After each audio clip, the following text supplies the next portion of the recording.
y además es un concepto tan antiguo, ¿no? Desde los años, de 7000 años antes de Egipto, hasta allá, ¿no? ¿Quién no se ha hecho una herida? Seguramente que todos hemos hecho una herida, ¿no? Entonces, ¿cómo podemos definir una herida?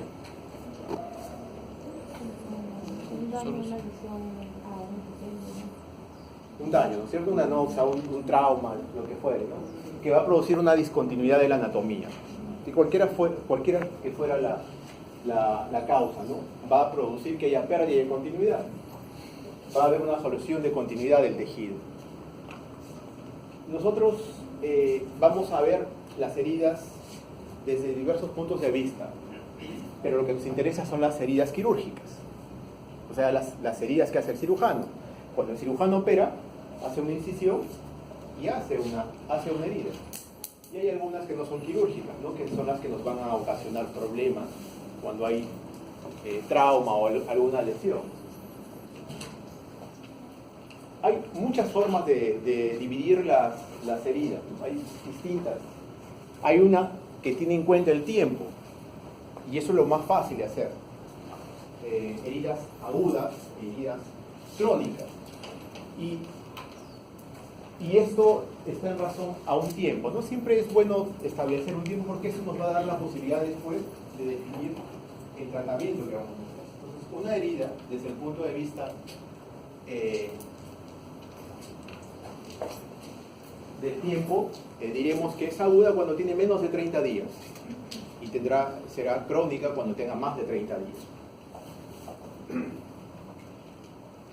Entonces, vamos a tener heridas agudas que van a tener características dependiendo del objeto o del mecanismo como se produzca, ¿no? ¿Quién no ha visto una herida contusa? ¿No? Esa que uno se golpea con algo, ¿no?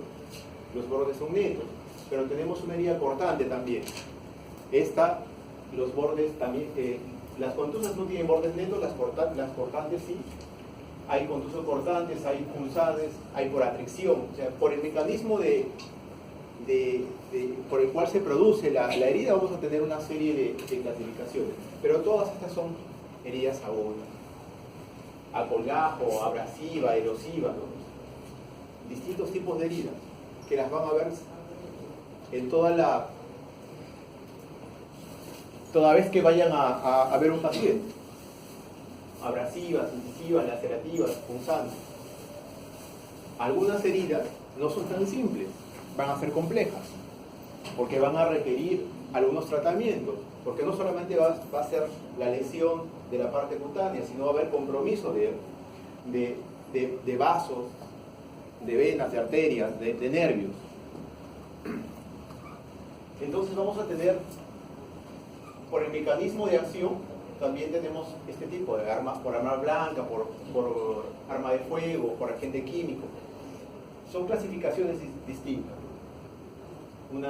Heridas por arma blanca, distintas. Una herida por bala, que tiene características importantes, porque van a tener que ver algunas cosas, como por ejemplo, cómo se puede encontrar el orificio de entrada cuando hay una herida de bala, ¿no? Tienen unos bordes redondeados, limpios. El orificio de salida, generalmente hay tatuaje y los bordes no son regulares, no son bien fijos.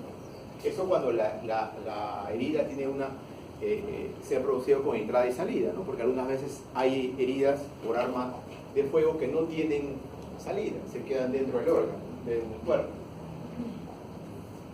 Entonces decía que había algunas heridas que podían ser simples o complicadas dependiendo de las estructuras que se comprometen. Y también tenemos algunas que se pueden producir o no pueden producirse pérdida de sustancia. Algunas que van a penetrar y algunas que no van a penetrar. Y empezamos a ver otro tipo de calificación, en limpias, sucias. Generalmente, ustedes van a ver cuando sean internos, van a llegar pacientes y lo primero que le tienen que preguntar es cómo se ha hecho la herida y qué tiempo tiene de evolución, porque eso va a determinar el manejo que le vayan a dar. Es importante si tiene más de 6 horas o tiene menos de 6 horas para el manejo en general de las heridas. Estas son heridas complejas porque ya no solamente hay compromiso de piel, hay compromiso de músculos, de probablemente algunos órganos también. Todas las heridas que hemos visto son heridas agudas, esas que tienen menos de 30 días. Pero hay heridas crónicas también. Cuando ustedes vayan a los servicios, de repente, si han rodado por traumatología, han visto úlceras de decúbito, ¿no? Si han visto úlceras de decúbito, pues esas son heridas crónicas. El tiempo es definitivamente mayor de 30 días y hay clasificación por su profundidad y compromiso, ¿no? Desde grado 1 hasta el grado 4. Y saber esta profundidad va a definir cuál va a ser el tratamiento para una herida. En el caso de estas heridas llamadas heridas crónicas. Vamos a empezar entonces a ver otra clasificación en cuanto al nivel de infección, de contaminación que tiene una herida. Y eso lo van a ver ustedes cuando el cirujano haga la operación, porque de eso va a depender la posibilidad de infección del sitio operatorio. Entonces hay lo que se llama herida limpia. ¿Quién me puede ser un ejemplo de herida limpia? Quirúrgica. Cualquier operación. Porque hay algunas operaciones que no tienen heridas limpias. ¿Cuál es una operación? Una herida limpia.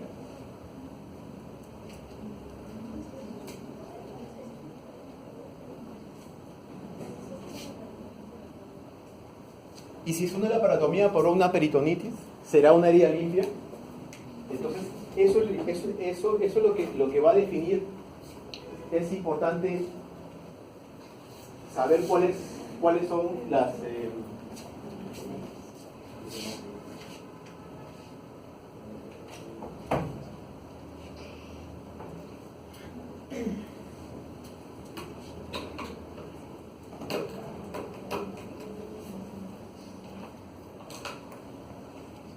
Entonces, la herida limpia es una herida en la que no hay infección, ¿no? Es la herida que, por ejemplo, puede ser en una laparotomía exploratoria, sí puede ser, pero hay que tener en cuenta que esa laparotomía no sea, por ejemplo, por una peritonitis. O sea, ahí, por ejemplo, heridas limpias serán cuando el cirujano opera una hernia, o cuando hace cirugía de tiroides, el cirujano de cabeza y cuello. Esos son ejemplos de heridas limpias. ¿Por qué? Porque no se ha abierto ningún orificio ni órganos huecos. Se supone que estas heridas no deberían infectarse. No deberían. Digo que no deberían porque hay otros factores más que van a hacer que esta herida se pueda infectar. Luego siguen las heridas limpias contaminadas. Esto sí es importante que sepan porque de eso va a depender el grado de infección y el grado y cómo vamos a manejarlas. En esta herida limpia contaminada, se supone que no debería haber habido ninguna contaminación, pero el cirujano sospecha de que ha habido una contaminación bacteriana. ¿Por qué? Porque no se ha seguido de repente la técnica adecuada. Por ejemplo, estamos operando una vesícula, una litiasis vesicular y cortamos la vía biliar. Entonces, esa herida, que debería ser limpia, la bilis no es séptica. Estoy hablando de una litiasis biliar, no estoy hablando de una colecistitis. Un paciente que tiene litiasis vesicular, el cuadro es totalmente distinto al de una colecistitis, ¿no es cierto? ¿Qué es una litiasis vesicular? Litiasis vesicular, no digo colecistitis. Por eso hago diferencia. ¿Cómo? La vía biliar, litiasis vesicular. ¿Qué es una litiasis vesicular? Solamente presencia de cálculos, nada más. Y ustedes saben que el 80% de las personas tenemos cálculos y no nos damos cuenta. Si uno se revisa las anatomías, la anatomía patológica de las personas que mueren, y el 80% de las personas tienen cálculos y no sabían que los tenían. Entonces, si nosotros tenemos una litiasis vesicular, no debería haber una bilis séptica. Si nosotros cortamos la vía biliar, podría ya producirse una herida limpia contaminada. El siguiente paso son entonces las heridas contaminadas. ¿Cuál será una herida contaminada? Y ahí hay otra cosa que hay que tener en cuenta. Entonces, lo primero, la herida limpia, no hay apertura de ningún tracto, de ningún órgano, hueco. La limpia contaminada se ha lesionado o se ha abierto sin que se quiera. ¿Y la contaminada? ¿Cuál sería una contaminada? ¿Cómo?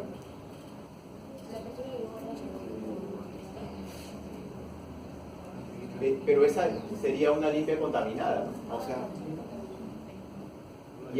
por ejemplo, tenemos una herida traumática de menos de 4 horas de evolución, se ha abierto un órgano hueco con diseminación, hay un proceso inflamatorio, pero allí, o sea, en el caso anterior no había un proceso inflamatorio, acá sí hay un proceso inflamatorio, pero no hay pus. Esa es la diferencia con el siguiente tipo de herida.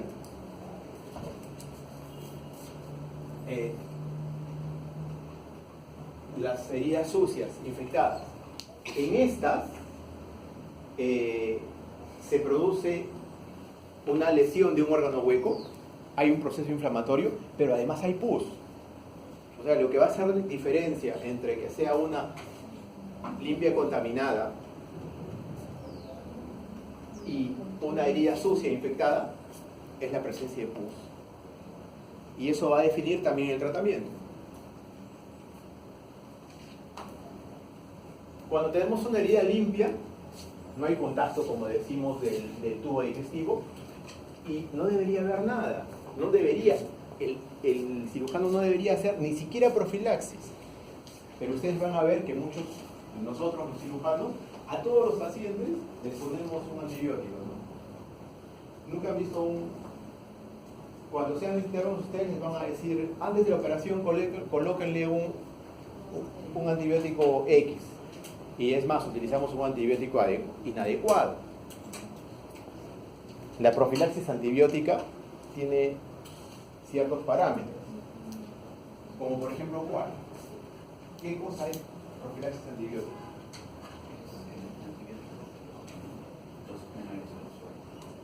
Dosis menores que lo usual. ¿Y por qué tiempo? Indefinidamente.